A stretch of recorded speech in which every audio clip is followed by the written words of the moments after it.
साधी रे रूपसुंदर कटी के पितांबर कंठात तुळशीहार असलेला हा विठ्ठल आता 24 तास विठुरायांच्या भक्तासाठी दर्शनासाठी सज्ज झालेला आहे। आज लोड लावण्यात आहे।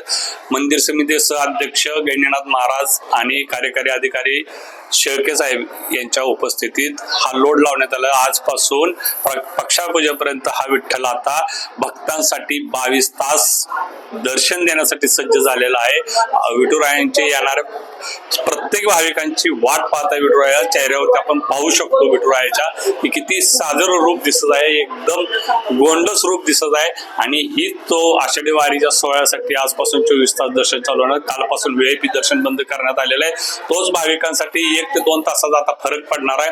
भाविक कालच्या VIP दर्शनाच्या निर्णयापासून समाधानी झाले, त्याचबरोबर 24 तास विठुरायाचं दर्शन चालू होणार आहे। नित्योपचार बंद करण्यात आले, फक्त लिंबू सरबताचा नैवेद्य दाखवण्यात येणार आहे। पण विठ्ठल मंदिरातून जगदीश डांगे, LS मराठी।